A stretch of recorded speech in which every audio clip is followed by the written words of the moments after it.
اللهم صل على رسوله الكريم اما بعد فاعوذ بالله السميع العليم من الشيطان الرجيم بسم الله الرحمن الرحيم رب اشرح لي صدري ويسر لي امري واحلل عقدة من لساني يفقهوا قولي رب يسر ولا تعسر وتمم بالخير۔ 18واں پارہ سورہ مومنون ہم شروع کر چکے ہیں۔ یہ اس مکی صورتوں کے سلسلے کی آخری صورت ہے جو ہم نے سورہ یونس سے سٹارٹ کیا تھا۔ سورہ یونس سے لے کے اب تک تمام صورتیں جو تھیں وہ مکی صورتیں تھیں، اور یہ سورہ مومنون آخری صورت ہے اس سلسلے کی۔ پھر انشاءاللہ ہم مدنی قرآن شروع ہوگا انشاءاللہ اگلی صورت سے۔ آیت نمبر 12 ہے وَلَقَدْ خَلَقْنَا الْإِنسَانَ،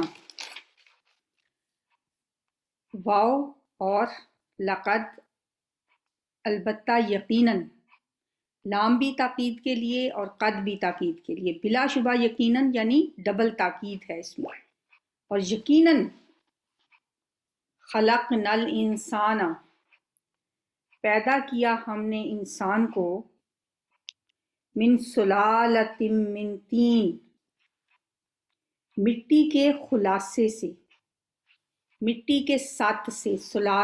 سلالہ کہتے ہیں جوہر کسی چیز کا جو اس کا سط ہوتا ہے۔ اس کا یا تو یہ مطلب ہے کہ ہر انسان ان مادوں سے پیدا کیا جاتا ہے جو سب کے سب زمین سے حاصل ہوتے ہیں، سلالۃ من طین، مٹی کے خلاصے سے، اور اس تخلیق کی ابتدا نطفے سے ہوتی ہے، یا یہ کہ بنی نوع انسان کا آغاز آدم علیہ السلام سے کیا گیا جو براہ راست مٹی سے بنائے گئے تھے۔ دونوں معنی اس کے ہو سکتے ہیں۔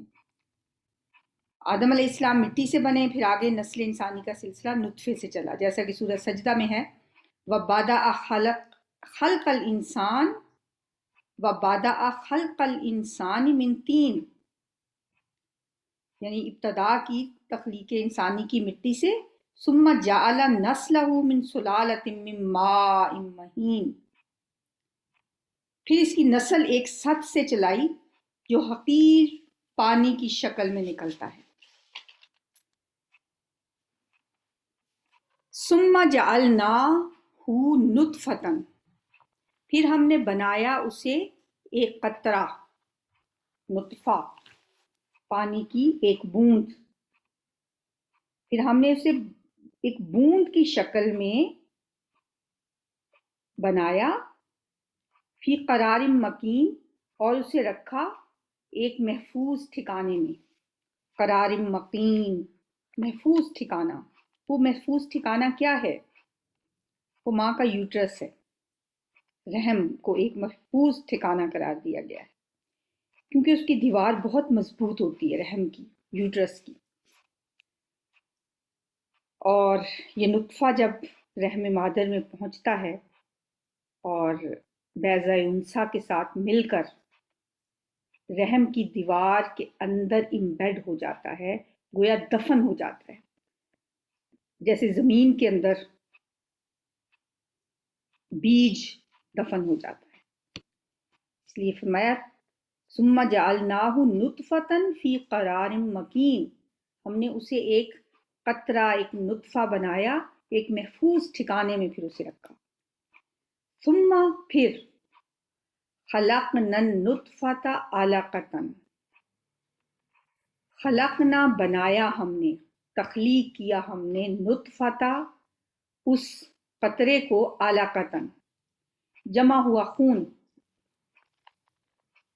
اسے جمع ہوا خون ہی کہا جاتا ہے، لیکن اکثر مفسرین کے نزدیک تو اس کا ترجمہ جمع ہوا خون ہی ہے، لیکن ڈاکٹر اسرار احمد کہتے ہیں کہ علقہ کا یہ ترجمہ جو عام طور پر جمع ہوا خون کیا جاتا ہے یہ صحیح نہیں ہے۔ وہ کہتے ہیں کہ لغوی اعتبار سے عربی مادہ عین لام قاف جو ہے، اس سے جو لفظ بنتے ہیں وہ بنتے ہیں معلق، تعلق وغیرہ، متعلق، لیکن اس لفظ کے اندر جمے ہوئے خون کا کوئی معنی نہیں پایا جاتا، کوئی تعلق نہیں ہے اس کا۔ وہ کہتے ہیں کہ اس زمانے میں یہ ترجمے اس لیے ہوئے کہ پہلے زمانے میں نہ تو کوئی مائکروسکوپ ایجاد ہوئی تھی، اور علم الجنین کے بارے میں تمام تر معلومات جو تھیں وہ ظاہری مشاہدے پر تھیں، کیونکہ ابتدائی ایام کا حمل گرنے کی صورت میں رحم سے بظاہر خون کے لوتھڑے ہی نکلتے تھے، اس لیے اسے یہی سمجھا گیا کہ رحم مادر میں انسانی تخلیق کی ابتدائی شکل جمے ہوئے خون کے لوتھڑے جیسی ہوتی ہے۔ لیکن آج ایمبرولوجی کے بارے میں جدید سائنسی معلومات کی روشنی میں یہ لفظ علقہ پر غور کرنے سے پتہ چلتا ہے تو اس کا مفہوم بالکل واضح ہو جاتا ہے۔ جدید سائنسی معلومات کے مطابق ابتدائی مرحلے میں رحم کی دیوار کے اندر یہ جو ہوتا ہے جمع ہوا ہوتا ہے، امبیڈڈ ہوتا ہے شروع میں، پھر اگلے مرحلے میں پھر وہ ابھر کر دیوار کے ساتھ جوں کی طرح لٹکنے لگ جاتا ہے، ٹھیک ہے۔ اب جو نطفہ ایک پانی کا قطرہ جو ایک ہوتا ہے، پہلے مرحلے میں کیا ہوتا ہے، وہ ملتا ہے اس کے ساتھ عورت کے انسا کے بہزائی کے ساتھ، پھر وہ ایک اس کے اندر دفن ہو جاتا ہے، پھر دوسرے مرحلے میں وہ دیوار کے ساتھ جوں کی طرح لٹکنے لگتا ہے، اور یہ جو لٹکنا ہے، معلق ہونا ہے، یہ ہے علقہ کا مطلب، یعنی وہ لٹکنے لگتا ہے، ٹھیک ہے۔ فَخَلَقْنَا الْعَلَقَةَ، پھر ہم نے بنایا اس علقہ کو مُضْغَةً، خون کا لوتھڑا، جمے ہوئے خون کا لوتھڑا، نہیں، اس جمے ہوئے خون کو ہم نے پھر لوتھڑا بنا دیا، یعنی جو لٹکا ہوا تھا پھر گوشت کا ایک اسے ٹکڑا، ایک لوتھڑا بنا دیا، اور کہا جاتا ہے کہ گوشت کے ایک نیم چبائے ہوئے لوتھڑے کی شکل وہ اختیار کر لیتا ہے۔ ایک علم الجنین کے ماہر ہیں ڈاکٹر کیتھ ایل مور، اس حوالے سے ان کا ذکر بڑا اہم ہے کہ وہ اس سلسلے میں کہتے ہیں، انہوں نے اس کی وضاحت کے لیے ایک کچے گوشت کا ٹکڑا لیا اور واقعتاً اسے دانتوں سے چبا کر دکھایا کہ دانتوں کے نشان پڑنے سے اس گوشت کے ٹکڑے کی جو شکل بنی ہے بالکل ویسی ہی شکل اس مرحلے میں مضغہ کی ہوتی ہے، ٹھیک ہے۔ پہلے نطفہ تھا، نطفہ سے پھر علقہ بنا، علقہ سے پھر مضغہ بنا جو چبائے ہوئے گوشت کے ایک لوتھڑے کی طرح سے ہوتا ہے۔ فَخَلَقْنَا الْمُضْغَةَ، پھر ہم نے بنایا اس مضغہ کو عظاماً، ہڈیاں، اب اس کو ہڈیاں پہنا دی، اب ہڈیوں کے بعد، ہڈیاں بنانے کے بعد فَكَسَوْنَا، پھر ہم نے پہنایا العظام، ہڈیوں کو، لحمن، گوشت۔ اب سوچیں ذرا کہ یہ سب مراحل ہیں انسانی تخلیق کے، یہ قرآن اس وقت بیان کر رہا ہے جب کہ کوئی تصور بھی نہیں کر سکتا تھا ان سب چیزوں کے متعلق جاننے کی۔ آج تو خیر جدید سائنس نے ہر چیز ہمارے سامنے لے آئی ہے۔ پہلے نطفہ ہے، پانی کا قطرہ، پھر اس سے علقہ بنا، یعنی رحم مادر کی یوٹرس کی دیوار کے ساتھ وہ لٹکنے لگا۔ پہلے تو وہ ایک بیج کی طرح جا کے وہاں پہ دفن ہو گیا، پھر وہ لٹکنے لگ گیا جوں کی طرح، پھر اس علقہ سے مضغہ بنا، گوشت کا لوتھڑا، پھر ہم نے اس مضغہ کو، گوشت کے لوتھڑے کو ہم نے ہڈیاں بنا دیا، ٹھیک ہے۔ آہستہ آہستہ اس کے اندر وہ ریڑھ کی ہڈی، آج کل ایک بڑی وائرل ہوتی ہے ویڈیو بھی، اگر آپ دیکھنا چاہیں تو کسی کے پاس ہو تو وہ بے شک اپنے ترجمہ قرآن گروپ میں شیئر کر دیں تاکہ اب آپ یہ سب مراحل اس میں دیکھ سکیں۔ پھر اس میں ہڈیاں بننا شروع ہو جاتی ہیں، ہڈیاں جب بن گئیں، اب اللہ نے انسان کو کتنا خوبصورت بنایا ہے نا، کہ اگر وہ ایسے ڈھانچہ ہی ہوتا ہڈیوں کا تو وہ کیسا لگتا، یا اگر اس کے اندر ڈھانچہ نہ ہوتا، وہ صرف گوشت کا بنا ہوا ہوتا، تو اس کے اندر وہ وقار، وہ اس کے اندر وہ چیز کبھی بھی پیدا نہ ہو سکتی۔ پھر ان ہڈیوں کو فَكَسَوْنَا الْعِظَامَ لَحْمًا، پھر پہنایا ہم نے ہڈیوں کو گوشت، لحمہ، ثم، پھر اب دیکھیں پیچھے سے ثم ایک دفعہ تھا جہاں سے بات شروع ہوئی تھی، پھر آخر میں پھر ثم، پھر انشأناہ، بنا دیا ہم نے اس کو خلقن آخر، ایک اور ہی مخلوق، نئی صورت میں ہم نے اسے بنا دیا۔ ثم انشأناہ خلقا آخر، پھر ہم نے اسے ایک اور ہی تخلیق پر اٹھا دیا۔ یہ چوتھا اور آخری دور ہے، یہ مختلف ادوار ہیں تخلیق کے۔ پہلا دور کیا ہے کہ ہم نے بنایا اس کو نطفہ، فَلَقَدْ خَلَقْنَا الْإِنسَانَ مِنْ سُلَالَةٍ مِّن طِین، یعنی مٹی کے جوہر سے نطفے کی تخلیق کی، تو یہ ایک مکمل دور ہے، ٹھیک ہے۔ ثم جعلناہ نطفۃ فی قرار مکین، یہ دوسرا دور ہے، یعنی نطفے کا قرار مکین میں پہنچ کر ایک بیج کی حیثیت سے دفن ہو جانا۔ ثم خلقنا النطفۃ علقۃ، یہ تیسرے دور کا ذکر ہے، اور اس دور کے اندر 3 مراحل ہیں، ہر مرحلے کے ذکر کے ساتھ فا کا استعمال ہوا ہے۔ فخلقنا العلقۃ مضغۃ، فخلقنا المضغۃ عظاما، فکسونا العظام لحما، یہ 3 مراحل ہیں اس کے بعد ثم کے ساتھ پھر چوتھے اور آخری دور کا ذکر ہے۔ ثم انشأناہ خلقا آخر، پھر ہم نے اسے ایک اور ہی دوسری مخلوق بنا کے کھڑا کیا، یعنی اب یہ ایک بالکل نئی مخلوق ہے۔ یہ بالکل نئی مخلوق سے کیا مراد ہے، اس سے ہمیں اس کی وضاحت حدیث سے ملتی ہے، جس کے راوی حضرت عبداللہ ابن مسعود ہیں رضی اللہ تعالیٰ عنہ۔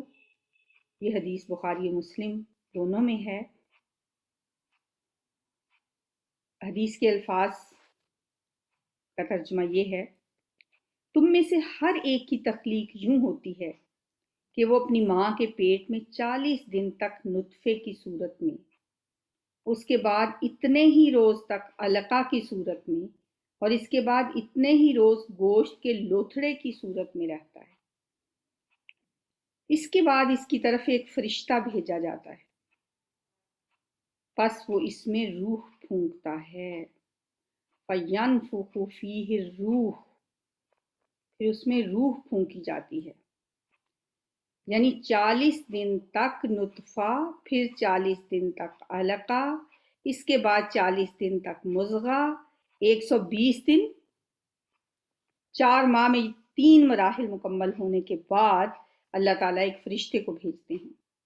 وہ پھر عالم ارواح سے اس کی روح کو لا کر، روحیں تو اللہ پہلے تخلیق کر چکا ہے نا، عالم ارواح میں روحیں موجود ہیں، اللہ نے پیدا کیا تھا سب روحوں کو عہد الست جب ان سے لیا تھا، اس مادی جسم کے ساتھ پھر اس کی روح کو ملا دیتا ہے، اور یوں ایک نئی مخلوق وجود میں آ جاتی ہے۔ یعنی اب تک وہ ایک حیوانی جسم تھا، لیکن اس روح کے پھونکے جانے کے بعد وہ انسان بن گیا۔ البتہ اس حدیث کے مفہوم کو سمجھنے میں بھی عام طور پر لوگ یہ غلطی کرتے ہیں کہ وہ سمجھتے ہیں کہ 120 دن کے بعد اس جسم میں جان ڈال دی جاتی ہے، یعنی اب تک وہ بے جان تھا، یعنی روح کو وہ جان سمجھا گیا، لائف سمجھا گیا ہے، گویا 4 ماہ تک تخلیقی مراحل سے گزرتا ہوا یہ وجود بے جان تھا۔ نہیں، ایسا نہیں تھا۔ حقیقت یہ ہے کہ زندگی یا جان اس میں پہلے دن سے ہی موجود تھی، حتیٰ کہ باپ کے نطفے کا جو خلیہ تھا اس کے اندر بھی جان موجود تھی۔ 120 دن کے بعد اس حیوانی وجود میں روح ربانی پھونکی گئی، جو ایک نورانی چیز ہے، اور وہی اسے حیوان سے انسان بناتی ہے، جس کا ذکر ہم نے پچھلی آیات میں جو ہم نے کل پڑھی ہیں اس میں بھی یہ ذکر آتا ہے کہ روح ربانی کیا چیز ہے۔ یہ روح ربانی ہی اسے حیوان سے انسان بناتی ہے، اور اسی تبدیلی یا تخلیقی مرحلے کو اس آیت میں خلقاً آخر، ایک نئی تخلیق سے تعبیر کیا گیا ہے، اور اسی لیے کہا فتبارک اللہ احسن الخالقین، بہت برکت والی ہے وہ ذات جو بہترین تخلیق کرنے والی ہے، سب سے بڑھ کر حسین چیز بنائی اس نے، فتبارک اللہ، بہت برکت والا ہے وہ، احسن الخالقین، تمام خالقین میں سب سے احسن، سب سے خوبصورت جو اللہ تعالیٰ نے انسان بنایا، لقد خلقنا الانسان فی احسن تقویم، ہم نے انسان کو بہترین تقویم پہ پیدا کیا۔ اب اس لفظ فتبارک اللہ کے الفاظ کی پوری معنویت ترجمے سے ادا نہیں ہو سکتی۔ ایک تو مطلب اس کا یہی ہے کہ وہ بہت مقدس اور منزہ ہے، دوسرے یہ کہ وہ اس قدر بھلائی والا اور خوبی کا مالک ہے کہ جس کا ہم اندازہ نہیں کر سکتے۔ تخلیق انسانی کے مراتب بیان کرنے کے بعد فتبارک اللہ کا فقرہ ایک تعریفی فقرہ نہیں ہے، بلکہ یہ دلیل کے بعد نتیجہ دلیل بھی ہے۔ گویا یہ کہا جا رہا ہے کہ جو اللہ مٹی کے سطح کو ترقی دے کر ایک پورے انسان کے مرتبے تک پہنچا دیتا ہے، وہ اس سے کہیں زیادہ پاک ہے کہ خدائی میں اس کا کوئی شریک ہو سکے، وہ کہیں سے زیادہ مقدس ہے کہ اسی انسان کو پھر پیدا نہ کر سکے، جس کو ایک دفعہ اس نے پیدا کر لیا کہ مرنے کے بعد وہ اسے دوبارہ نہیں اٹھا سکتا۔ یہ کیسے ہو سکتا ہے کہ وہ ایک دفعہ انسان بنا دینے ہی پر اس کے کمالات ختم ہو جائیں، اس کے آگے وہ کچھ نہ بنا سکے؟ وہ جب اس کو پھر انسان دوبارہ مٹی میں مل کے مٹی بن جاتا ہے، وہ دوبارہ پھر اس کو اٹھ کھڑا کرنے پہ قادر ہے۔ بہت برکت والا، بہت مقدس، بہت منزہ ذات ہے، فتبارک اللہ احسن الخالقین ہے۔ ثم انکم بعد ذلک لمیتون، پھر بے شک تم بعد اس کے البتہ مرنے والے ہو، ضرور مرنے والے ہو، لام تاکید ہے یہ پھر۔ ثم پھر انکم بے شک تم یوم القیامت، قیامت کے دن تبعثون، تم اٹھائے جاؤ گے۔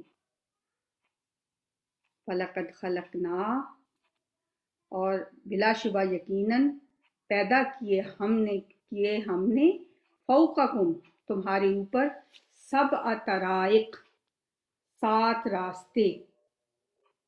اصل میں لفظ طرائق استعمال ہوا ہے جس کے معنی راستوں کے بھی ہیں اور طبقوں کے بھی ہیں۔ اگر پہلے معنی لیے جائیں تو غالباً اس سے مراد 7 سیاروں کی گردش کے راستے ہیں، اور چونکہ اس زمانے کا انسان 7 سیاروں ہی سے واقف تھا، اس لیے 7 ہی راستوں کا ذکر کیا گیا۔ اس کے معنی بہرحال یہ نہیں ہے کہ ان کے علاوہ اور دوسرے راستے نہیں ہیں، اور اگر دوسرے معنی لیے جائیں تو سبع طرائق کا وہی مفہوم ہوگا جو سبع سماوات طباقا، 7 آسمان طبق بر طبق کا مفہوم ہے۔ اور یہ جو فرمایا کہ تمہارے اوپر ہم نے 7 راستے بنائے، تو ایک تو دیکھیں اوپر کا وہی مطلب ہے جو بھی میں نے بتایا کہ اوپر یعنی تمہارے اوپر جیسے آسمان ہے۔ دوسرا ایک معنی اس کا یہ بھی ہو سکتا ہے کہ جو فوقیت کے معنوں میں ہوتا ہے کہ تم سے بھی زیادہ بڑی چیز ہم نے یہ آسمان بنایا۔ تم یعنی انسان تو ایک بہت بڑی تخلیق ہے ہی نا، اس کا انسان کا تذکرہ ہوا پیچھے، وَلَقَدْ خَلَقْنَا فَوْقَكُمْ، تم سے بھی بڑھ کے ہم نے سبع طرائق بنائے۔ جیسا کہ ایک اور جگہ پہ ہے لَخَلْقَ السَّمَاوَاتِ وَالْأَرْضِ أَكْبَرُ مِنْ خَلْقِ النَّاسِ، آسمانوں اور زمین کا پیدا کرنا انسانوں کو پیدا کرنے سے زیادہ بڑا کام ہے، یہ مطلب بھی اس کا ہو سکتا ہے۔ وَمَا كُنَّا عَنِ الْخَلْقِ غَافِلِينَ، اور نہیں ہیں ہم اپنی مخلوق سے غافل۔ اس کے 2 معنی ہو سکتے ہیں، ایک تو غفلت بھی اس کا مطلب ہے کہ ہم اپنی مخلوق سے غافل نہیں ہیں، اور دوسرا اس کا مطلب یہ بھی ہے کہ ہم اپنی اس مخلوق کو یعنی کو پیدا کرنے سے نابلد نہیں ہے. نابلد کا اگر ترجمہ لیا جائے تو پھر اس کا مطلب یہ ہے کہ یہ سب کچھ جو ہم نے بنایا یہ بس یوں ہی کسی اناڑی کے ہاتھوں کی چیز نہیں ہے، بلکہ اسے ایک سوچے سمجھے منصوبے پر پورے علم کے ساتھ بنایا ہے. اہم قوانین اس میں کار فرما ہیں. ادنا سے اعلیٰ تک سارے نظام کائنات میں ہم آہنگی پائی جاتی ہے، اور اس کارگاہ عظیم میں ہر طرف ایک مقصدیت نظر آتی ہے جو بنانے والے کی حکمت پہ دلالت کرتی ہے. اور دوسرا اگر مفہوم ہم لیں کہ اس کائنات میں جتنی بھی مخلوقات ہم نے پیدا کی ہیں ہم ان سے غافل نہیں ہیں، نہ کسی کی حاجت سے غافل ہیں، نہ کسی کی حالت سے بے خبر ہیں. کسی چیز کو ہم نے اپنے منصوبے کے خلاف بننے چلنے نہیں دیا. کسی چیز کی فطری ضروریات فراہم کرنے میں ہم نے کبھی کوئی کوتاہی نہیں کی، اور ایک ایک ذرے اور پتے کی حالت سے ہم باخبر ہیں. وما کننا عن الخلق غافلین، ہم اپنی مخلوق سے غافل نہیں ہیں. اگر اللہ تعالیٰ اپنی مخلوق سے غافل ہو جاتا تو یونس علیہ السلام مچھلی کے پیٹ میں پکارتے رہتے، لا الہ الا انت سبحانک انی کنت من الظالمین. جب پکارا حضرت یونس علیہ السلام نے، مچھلی کے پیٹ کا اندھیرا، سمندر کی تاریکی، رات کی تاریکی، ان تاریکیوں میں جب اپنے رب کو پکارا انہوں نے تو اللہ نے کیسے ان کی فریاد سنی. حضرت ایوب علیہ السلام بیماری کی آخری حدوں کو چھو رہے تھے، کوئی پرسان حال نہیں تھا، سب چھوڑ کے چلے گئے، اکیلے ہیں، تکلیف میں ہیں. اللہ کو پکارا، ربی انی مسنی الضر وانت ارحم الراحمین.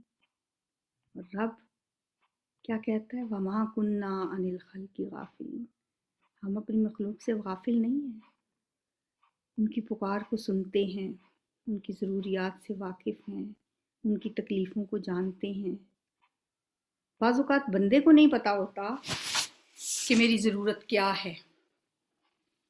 وہ کم علم، جاہل، جو چیز اسے اچھی لگتی ہے، جیسے بچہ کوئی کھلونے مانگنے لگتا ہے، ویسے ہی اپنے رب کو پکارنے لگتا ہے. اللہ ہر چیز تو نہیں دے دیتا، ماں کہاں دیتی ہے بچے کو ہر چیز. بچہ تو دن میں سارا دن کہے گا میں چاکلیٹ ہی کھاتا رہوں. کیا ماں ہر وقت اسے کھانے کی جگہ پہ چاکلیٹ دیتی رہتی ہے؟ نہیں، اسے پتا ہے کہ ہر چیز اس کو ہر وقت نہیں دینی. کچھ چیزوں کو ڈیلے کرنا ہے، کچھ چیزوں کو پوسٹ پون کرنا ہے، کچھ چیزیں سرے سے دینی ہی نہیں. اور رب بھی ایسے ہی کرتا ہے. بندہ سمجھتا ہے پتہ نہیں میری تو اللہ سنتا ہی نہیں، پتہ نہیں ہماری دعائیں کیوں قبول نہیں ہوتی. اس لیے کہ وہ چیز ہمارے لیے اچھی نہیں ہوتی. ورنہ رب اپنے بندے کی کیفیات سے غافل نہیں ہے. وہ اپنے بندے کی ہر پکار کو سنتا بھی ہے. جب اس نے کہہ دیا نا وَإِذَا سَأَلَكَ عِبَادِي أَنِّي فَإِنِّي قَرِيبٌ، اور جب آپ کے سے میرے بندے میرے بارے میں سوال کریں تو انہیں بتا دو فَإِنِّي قَرِيب، میں تو ان کے قریب ہوں. نَحْنُ أَقْرَبُ إِلَيْهِ مِنْ حَبْلِ الْوَرِيدِ، ہم تو اس کی شاہ رگ سے بھی زیادہ قریب. ہم غافل نہیں ہیں، بس بندہ ہی اس کی محبت کو سمجھنے سے قاصر ہے. اللہ سے دعا ہے کہ وہ ہمیں اپنی معرفت عطا فرمائے، اپنی محبت عطا فرمائے. یا ربی لک الحمد کما ینبغی جلال وجہک وعظیم سلطانک. اللہم صلی وسلم علی نبینا محمد. ربنا ہب لنا من ازواجنا وذریاتنا قرۃ اعین واجعلنا للمتقین اماما. یا حی یا قیوم برحمتک نستغیث. رب ارحمہما کما ربیانی صغیرا، رب ارحمہما کما ربیانی صغیرا. اللہم انا نسألک الصحۃ والعفۃ والامانۃ وحسن الخلق والرضا بالقدر. اے اللہ ہم تجھ سے صحت، تندرستی مانگتے ہیں، پاک دامنی مانگتے ہیں، دیانت داری، خوش خلقی اور تقدیر پر راضی رہنا مانگتے ہیں. اللہم انا نسألک حبک وحب من یحبک والعمل الذی یبلغنا حبک، اے اللہ ہم تجھ سے تیری محبت کا سوال کرتے ہیں اور ہر اس شخص کی محبت کا جو تجھ سے محبت کرتا ہے، اور اس عمل کا جو تیری محبت تک پہنچا دے۔ اللہم انا نعوذ بک من جہد البلاء ودرک الشقاء وسوء القضاء وشماتۃ الاعداء، اے اللہ بے شک ہم تیری پناہ مانگتے ہیں بلا کی مشقت سے، بدبختی کے پا لینے سے، بری تقدیر اور دشمنوں کے خوش ہونے سے۔ اللہم احینا مسکینا وتوفنا مسکینا واحشرنا فی زمرۃ المساکین، اے اللہ ہمیں مسکینوں کی جیسی زندگی دینا، مسکینوں کی طرح موت دینا، اور مسکینوں کی جماعت سے ہی ہمیں اٹھانا۔ اللہم انا نعوذ بک من زوال نعمتک وتحول عافیتک وفجاءۃ نقمتک وجمیع سخطک، اے اللہ بے شک ہم تیری پناہ مانگتے ہیں تیری نعمتوں کے زوال سے، تیری عطا کردہ عافیت کے بدل جانے سے، اور تیری سزا کے اچانک وارد ہو جانے سے، اور تیری ہر قسم کی ناراضگی سے۔ اللہم اجعلنا صبورا واجعلنا شکورا واجعلنا فی اعیننا صغیرا وفی اعین الناس کبیرا، اے اللہ تو ہمیں بہت صبر کرنے والا، بہت شکر کرنے والا، اور ہماری نظروں میں چھوٹا اور دوسروں کی نظروں میں ہمیں بڑا بنا دے۔ اللہم انا نعوذ بک من یوم السوء ومن لیلۃ السوء ومن ساعۃ السوء ومن صاحب السوء ومن جار السوء فی دار المقامہ، اے اللہ ہم ہر برے دن، بری رات، بری گھڑی، برے دوست اور سکونت کے گھر میں برے مسائے سے تیری پناہ مانگتے ہیں۔ اللہم انا نسألک ایمانا کاملا ویقینا صادقا ورزقا طیبا، اللہم انا نسألک ایمانا کاملا ویقینا صادقا ورزقا واسعا وقلبا خاشعا ولسانا ذاکرا ورزقا حلالا طیبا وتوبة قبل الموت وراحة عند الموت ومغفرة ورحمة بعد الموت والعفو عند الحساب والفوز بالجنہ والنجاة من النار۔ اے اللہ ہم سوال کرتے ہیں ایمان کامل کا اور یقین صادق کا اور وسیع رزق کا اور ڈرنے والے دل کا اور ذکر کرنے والی زبان کا اور حلال اور طیب رزق کا۔ یا اللہ موت سے پہلے ہمیں توبہ نصیب فرما اور راحت نصیب فرما موت کے وقت، اور مغفرت عطا فرما اور رحمت عطا فرما موت کے بعد، والعفو عند الحساب، اور حساب کے وقت ہم سے عافیت کا معاملہ کرنا، والفوز بالجنہ، اور جنت میں کی کامیابی عطا فرما، والنجاة من النار، اور آگ سے ہمیں نجات دینا۔ رب زدنا علما والحقنا بالصالحین، والحمد للہ رب العالمین برحمتک یا ارحم الراحمین۔ الہی آمین۔ سبحانک اللہم ربنا وبحمدک، سبحانک اللہم وبحمدک، نشہد ان لا الہ الا انت، نستغفرک ونتوب الیک۔ السلام علیکم ورحمۃ اللہ۔